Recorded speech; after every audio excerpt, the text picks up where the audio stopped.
नमस्कार मित्रांनो. आजच्या व्हिडिओच्या माध्यमातून आपण गायगोठा आता याच्यामध्ये कागदपत्र कोणते, पात्रता काय, त्याच्यानंतर अर्ज कसा करायचा, याची सविस्तर अशी माहिती आपण या व्हिडिओच्या माध्यमातून जाणून घेण्याचे प्रयत्न करत आहोत. व्हिडिओ शेवटपर्यंत बघा, कारण की ही माहिती तुमच्यासाठी अतिशय महत्त्वाची आहे.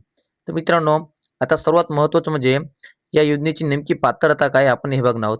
याच्यामध्ये अर्जदाराकडे किमान 2 किंवा त्याच्यापेक्षा जास्त जनावरं त्याच्याकडे असणं गरजेचं आहे. त्याच्यानंतर अर्जदाराकडे स्वतःची जमीन ही अर्जासाठी आवश्यक असणार आहे. त्याच्यानंतर अर्जदाराने यापूर्वी योजनेचा लाभ घेतलेला नसावा.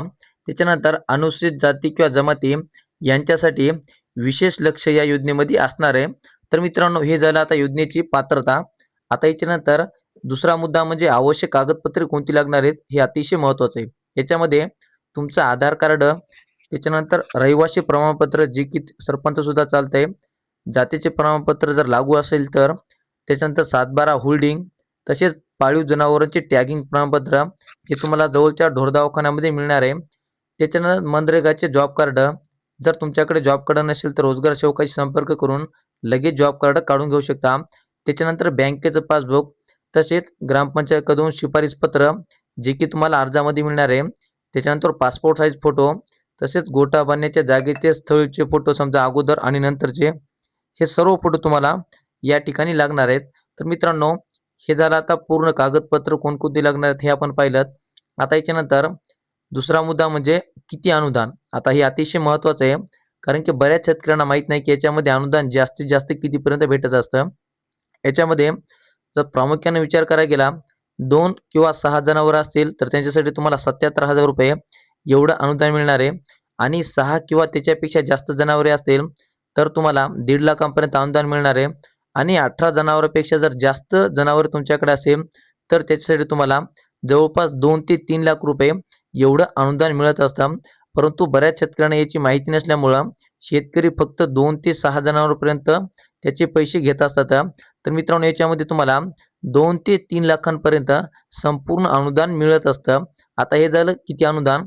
आता याच्यानंतर अर्ज कसा करायचा. आता अर्ज करण्यासाठी तुम्हाला काय करायचं आहे, तर ग्रामपंचायत कार्यालयामध्ये जाऊन तुम्हाला याचा अर्ज करायचा आहे.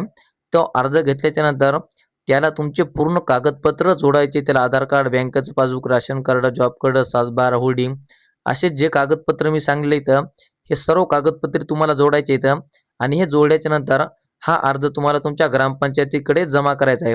आणि हा अर्ज ग्रामपंचायतीकडे जमा केल्याच्या नंतर संपूर्ण प्रोसेस तुमची ग्रामपंचायतीच्या माध्यमातून होणार आहे. कोणत्याही शेतकऱ्यांना पंचायत समितीकडे जाण्याची गरज नाही. परंतु शेतकऱ्यांना याची माहिती नाही की नेमकं काय करायचं. तर मित्रांनो, ग्रामपंचायतीमध्ये रोजगार सेवक नावाचा जो काही अधिकारी असतो, तो अधिकारी या योजनेसाठी नेमून दिलेला असतो. आणि याच्या माध्यमातून, ग्रामपंचायतीच्या माध्यमातून, हे सर्व त्यांच्या माध्यमातून केले जातात. त्याच्यामुळं कोणत्याही शेतकऱ्यांना पंचायत समितीकडे जाण्याची गरजच नाही. परंतु शेतकऱ्यांना याची संपूर्ण माहिती नसल्यामुळं ते पंचायत समितीकडे जात असतात. तर मित्रांनो, ही होती महत्त्वपूर्ण माहिती. आता याच्यामध्ये आपण येणाऱ्या व्हिडिओच्या माध्यमातून सुद्धा जी काही समोरची प्रोसेस असणार ती कशी करायची. त्याच्यानंतर आपण जर पाहिलं असेल तर बऱ्याच ठिकाणी ग्रामपंचायतीमध्ये रोजगार सेवकाच्या माध्यमातून हे कामे केली जात नाहीत, किंवा जर केली तर पैशाची मागणी केली जाते.